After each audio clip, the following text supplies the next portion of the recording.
Welcome to the Win Win Evangelism Podcast. My name's Tina Waldrom from Evangelism in Australia. Well, a fascinating discussion today. We're talking about the rise and fall of Easterfest. And I am talking with Justin Rouillon, who is from 96.5 in Brisbane.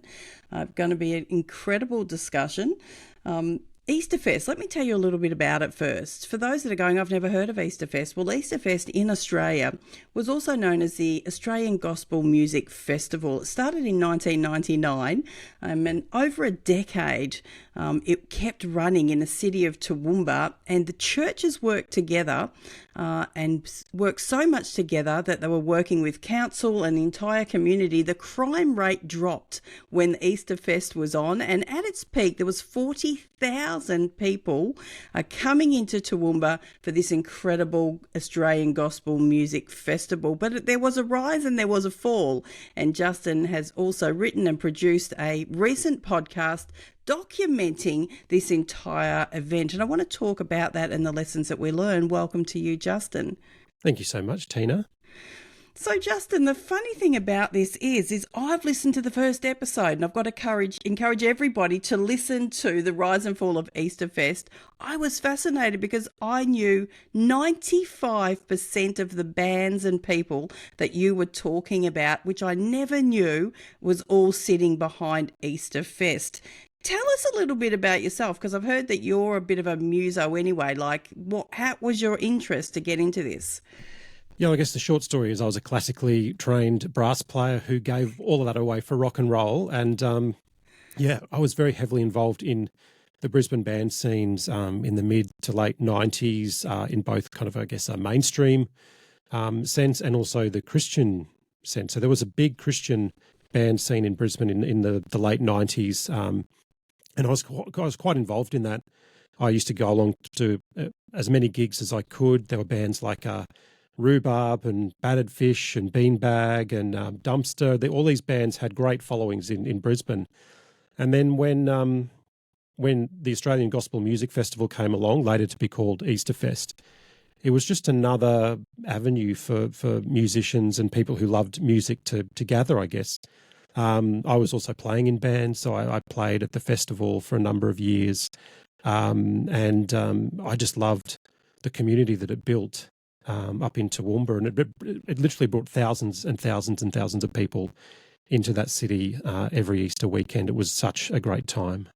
It was amazing, absolutely amazing. I mean, this was the era where we saw Delirious drop an album that was just huge globally. We saw the Paul Coleman Trio in Australia, very well known during that time. In fact, I can't think of another decade really where Christian music was so big. Has there been a bigger decade? No, I think definitely that 2000 period was such a massive time for Christian music, and especially Australian independent Christian music. You had artists like, the Paul Coleman Trio, I guess, who were leading the way. Claire Hazard in Brisbane. I've mentioned Rhubarb, who had a lot of success on Triple J, which is the national youth broadcaster of the ABC. And we had bands like Beanbag, who were signed internationally and who moved over to America. Later bands like Alabaster Box, who did the same thing and spent a number of years living in Nashville and touring America and had quite a bit of success over in the States as well. So it was a really great time for independent artists, especially in Australia. And you mentioned Delirious. Delirious had that fantastic album, 1997, King of Fools, which was a big crossover hit for them. They had a number of hits on the mainstream charts in the UK. They played Wembley Stadium, and Delirious was actually the artist that really got Toowoomba on the map and really got the ball rolling for this festival. They played a one-off show in January in 2000. They also played with Rhubarb, Alabaster Box, and Adam Lester, who did a lot of work with the Paul Coleman Trio. And that really got the festival going. And I guess it just snowballed year after year. It got a little bit bigger until it eventually became recognised as one of Queensland's major events. Well, it was just amazing. And I want to talk about some of those interviews that you've done with people and the things that you've discovered, which must have been a fascinating journey for you. But Toowoomba, of all places, I was once told as an Aussie that Toowoomba is the armpit of the earth. Now, I won't say who said that, but it was a pastor in Australia. But why Toowoomba? Why the festival there? What sat behind it to drive it? And I understand that it wasn't driven necessarily by the Christian community. No, well, it was the Christian community working hand in hand with the wider community in Toowoomba. And now I went to that Delirious concert in January of 2000, so I'm dating myself a bit here, but I drove up to Toowoomba from Brisbane to go to that show. It was a great show, by the way. But I remember that there was a guy in my home group I was carpooling with, and he mentioned that he'd met one of the organisers that night and that they'd said, we want Toowoomba to be thought of as the gospel music capital of Australia, in the same vein as when you think of country music, you think of Tamworth. And so that was really the thinking. And so I guess maybe the gospel music kind of thing came from the churches, but so much of the wider community bought into what was essentially an economic play, a tourism play. So you had people like the Toowoomba Chamber of Commerce get on board, the local council. There was many business people who didn't have a faith background, and the Queensland Police, and they all partnered together to begin this Gospel Music Festival, Australian Gospel Music Festival, or AGMF. And really, as Isaac Moody, who was the CEO of AGMF and Easterfest, says in the podcast, he said really that came about because the churches in Toowoomba were working together. There was a great deal of church unity amongst the different denominations. So they were running their churches. They were doing all the things that churches normally do, but then they also were working together because they had a common vision for their city, and they wanted to put on something that was going to be positive, that was going to bring people into the city. But I guess it's probably also good to note that it was never just intended to be a festival just for Christians. They always wanted to be accessible for anyone to come along to. And I guess that's part of the story as well, that it really bridged the church community in Toowoomba with the non-church community. So, of course, you had the Chamber of Commerce and the council and the police all working together with the churches, but then you also had businesses. And because of where Easterfest and AGMF was held, it was held in Queen's Park, which is right next to the Toowoomba CBD. You had cafes and restaurants and retail. So you had all of these different, even pubs. I went to a couple of shows attached to the festival in different pubs in Toowoomba. So how's that for outreach, right? Reaching out to the pub community. So it was just a really interesting mix of people who got that event going. And then, I guess all the city leaders saw that it was such a great thing for the city as it grew, even despite the challenges of noise and things like that. But it was a great event for the city. Yeah. And I think that Justin, is one of the principles for me, is because I'm looking at the event now as it was over a decade, listening to the, as we record the first episode that's been released of the Rise and Fall of Easterfest podcast. There seems to be this openness, and for a city to be blessed like that, when churches could work together, but also there was a financial gain for the city, which Toowoomba really needed an injection of finance. And I'm wondering whether that's an approach that really churches can look at, of how can churches together, but how can we actually help our communities win financially? Surely that has to be a big driver behind it. Yeah, well, I think at its peak, the economic impact on the city was about $20 million. And this is, about 15 years ago now, so probably substantially more in today's money. So, of course, it had incredible benefits for the city in terms of, finances and economics, but just the spiritual side of things, I guess, too. Everyone knew that it was a Christian-run event and that there were Christian bands and musicians and artists playing. So I guess there's benefits across all different aspects of how you would look at it. And obviously for people who didn't have a faith background, they saw thousands of predominantly Christians coming into the town every weekend, and that had huge economic impact on the city. We mentioned the crime rate went down. That was the one thing the police always used to talk about. Thousands and thousands of people coming into the city. Normally the crime rate should go up. But over that Easter weekend, the crime rate would go down. And I think that was just a reflection on, the people who were attending Easterfest. So there was so many benefits for the city. We talked about, the church community working with the non-church community, but it had a huge financial impact. So much so, they used to talk about, everyone would leave Toowoomba, the locals would all leave Toowoomba, and it would be basically a ghost town over Easter. And then that went to Easter weekend, Easter Saturday, the local shopping centre, Grand Central. That was their biggest trading day of the year by a long way, even over Boxing Day. Yeah, it's an incredible story. For me, I just think, wow, there you see, we often talk about in our churches and in our prayer life, we pray, God, your kingdom come. And really, as you look back at Easterfest and I hear this story, that's what we saw. I really think we saw an invasion of heaven meeting earth and outworked in this way, where literally tens and tens of thousands of people heard about the good news of Jesus through the Christian music scene and through encountering all of those people that came into Toowoomba at that time. What was one of the most fascinating people that you've interviewed for this as you're digging up and getting into the backstories of it all? Well, I mean, we've spoken to so many people across, the organisers, all of the key people who organised the event, so many of the major artists who played. Spoke to Paul Coleman and Phil Gordian of the Paul Coleman Trio. We've dug a lot of material out of the 96.5 archives, dating back to about the mid-2000s. Probably my favourite story, I really love this story, and I won't give it all away, how Easterfest impacted the royal family. So because of the involvement of a guy called James Bartle, he ran an extreme sports company called JC Epidemic, who then got into fashion and creating jeans and stuff. And their big thing is rescuing women and children from modern-day slavery, sexual exploitation.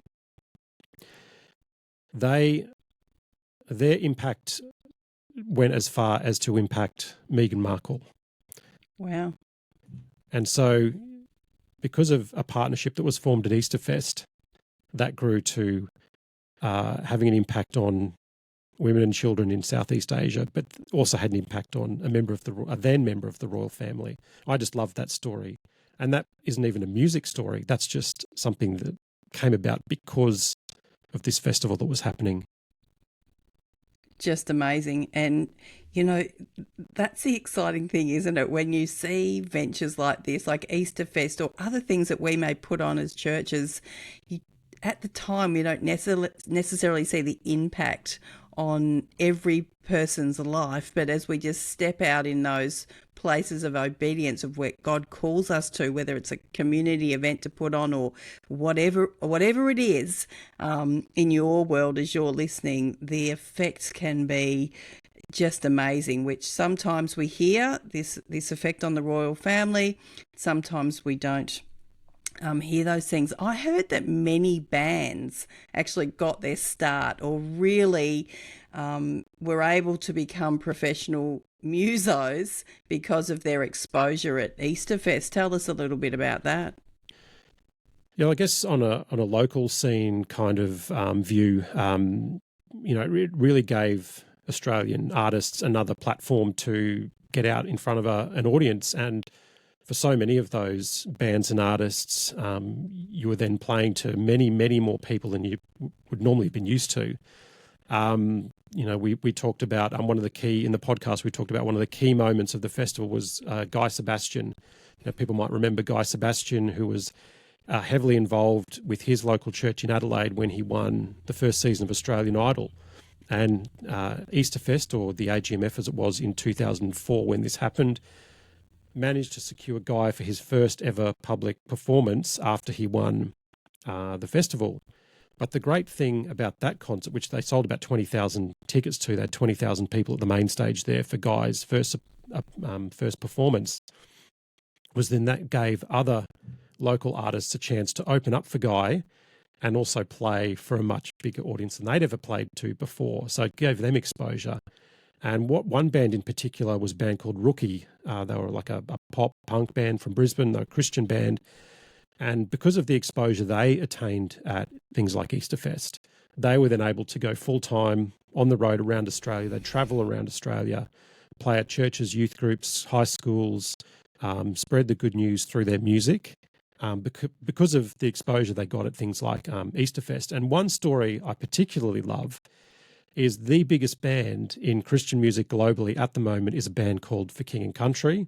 A couple of Aussie lads who live in America now, Joel and Luke Smallbone, but one of their very first ever performances was at Easterfest in 2009.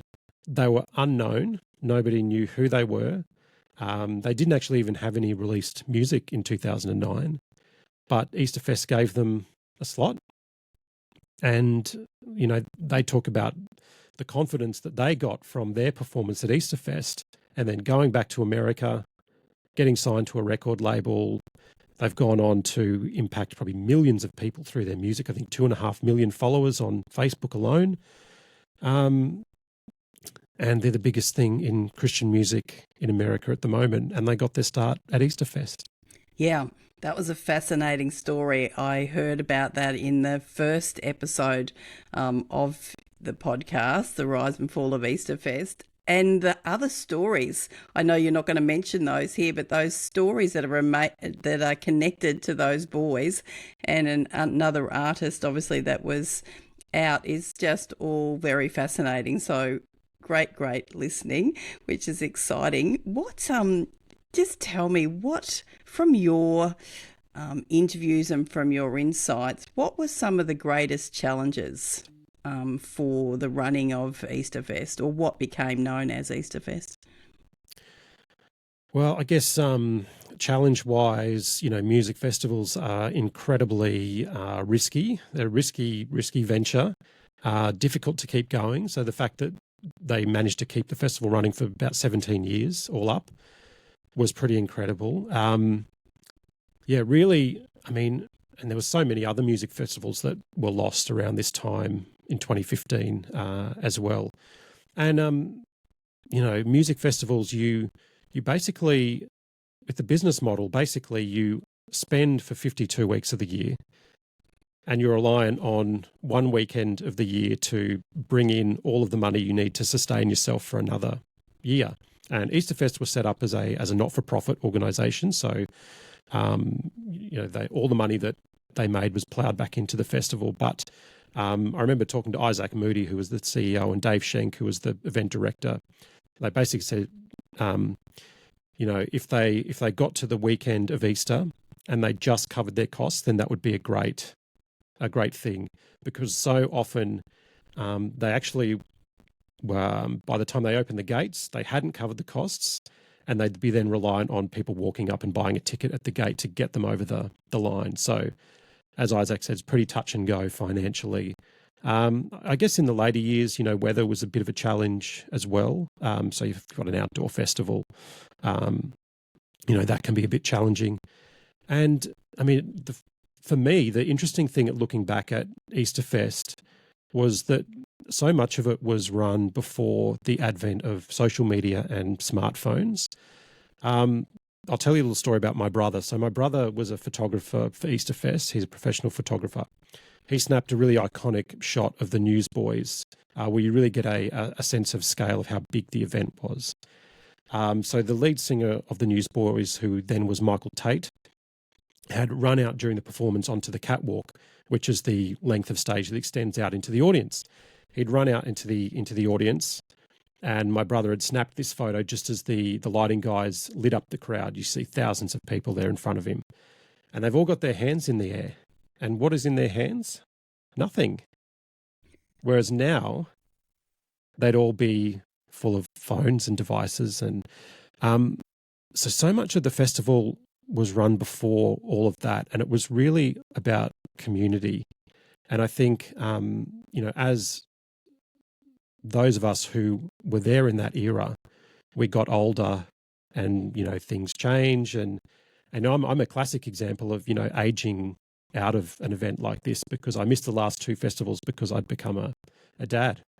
And so I went to every event except for the last two because I'd become a father. So I think that was a bit of a challenge too, in just how audiences were kind of changing generationally. And one of the little tidbits I unearthed as I did all the research for this is that these days, young people are not the main demographic for music festivals. The main demographic for music festivals now is actually older people. And an event like Day on the Green is a perfect example of that, where the promoters will bring out legacy artists, and the main demographic for that audience is people in their 40s, 50s, and even 60s. So young people now are not really the driving force behind music festivals. So I think that's another challenge as well.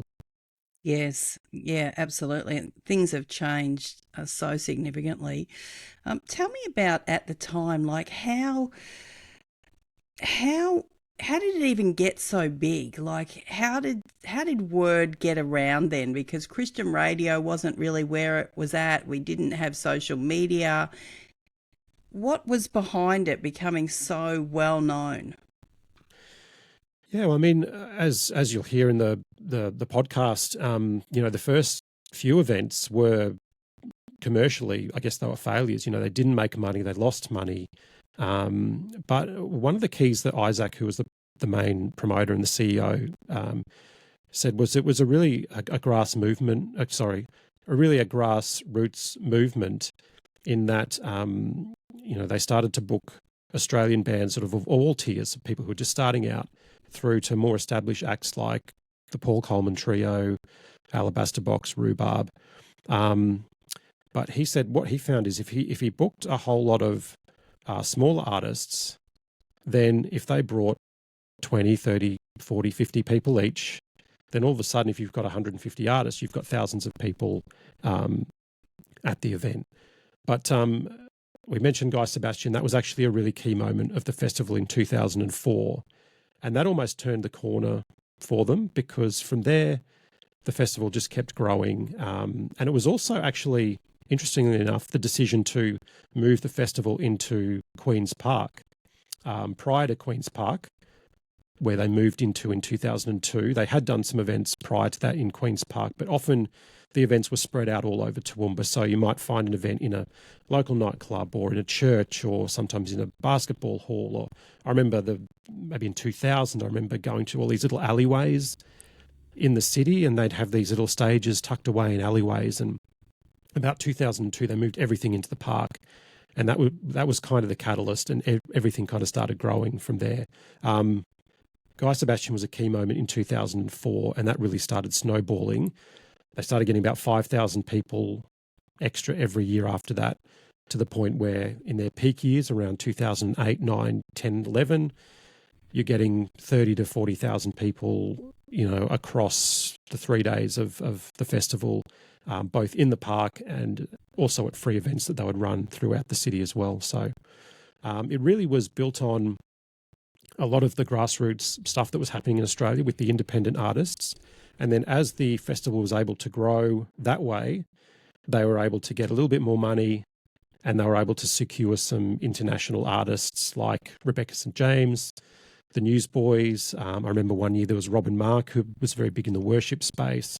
And eventually they were able to get, more and more high-profile artists, which could then grow the festival as well. And then you had people travelling from really all over Australia. I've heard about youth groups who would come down from Cairns and Townsville and from outback Queensland. People came from New Zealand.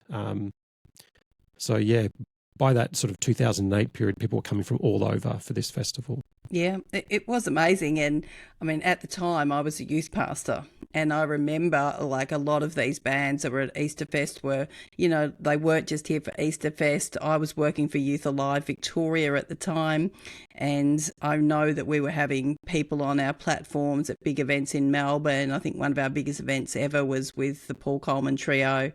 And other smaller people like Claire Hazard and things like that, going through our schools and actually impacting our schools and sharing a message of faith and hope and encouragement. And so it was a huge impact beyond just the festival of all of the things that were springing off from that. Just one final question. Just tell me and tell our listeners a quick overview of each of the episodes so that we know. I know the first episode gives a great overview and I've listened to that, but I can't wait for the rest. And I want to hear about the fall. I know you're not going to tell me all about that here today, but give me a quick few touch points of each of the episodes that are coming out, Justin. Okay, so we've got 4 episodes. The first is called The Rise, which is obviously all about the history of the event and how it transformed into this massive event, one of Queensland's major events. That's The Rise, episode 1. Episode 2, we focus on the music.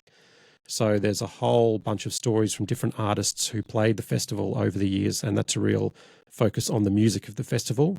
Episode 3 is called The Experience, because so much of Easterfest was more than just a music festival. We talked a little bit about the community aspect of the festival. One of my favourite years, they had a rodeo, which was a lot of fun, completely random. But so there was so much sitting alongside the festival that was more than just music. So that's episode 3. And then episode 4, we talk about the fall, which we answer the question, how did Easterfest become a casualty of the music festival business? And the story of Easterfest really is very much a rise and a fall story. They became one of Queensland's major events. Something happened. Some people will know or might have an idea of what that was. I'll leave it to your listeners to check out the podcast and figure it out for themselves. But the story is very much a rise and a fall. And so the 4th episode, The Fall, we look at what happened, why it happened, how it happened. And then we also ask the question, could there be another Easterfest? Could there be another festival rise up for a new generation? So we also have a look at that as well. Absolutely fascinating. So fascinating. And I mean, I guess from my point of view and talking to ministers, we often talk about things in terms of seasons, like God raises things up for a season. And so I guess we can often make the mistake of thinking, oh, that didn't end well or whatever. But I think also the misunderstanding sometimes can be that God raises things up, whether it's a Christian conference, whether it's an Easterfest or whatever it is, for a season that impacts a nation for a time, and then that season comes to an end. Never how we imagine, but they do. Yeah. So what a fascinating podcast. We're so thankful that you've taken the time to write and actually produce The Rise and Fall of Easterfest, which you can start listening to wherever you listen to your podcast on your favourite listening app. And in our show notes, we'll put all the links in case you don't know still how to find where you can listen. We'll put it all up there for you. We'll also produce some questions and things that if you want to engage with your small group about this, such an interesting time in Australian history, we'll put some questions there as well in our show notes. So hopefully that becomes a good church resource for you. Justin, thank you so much for your time.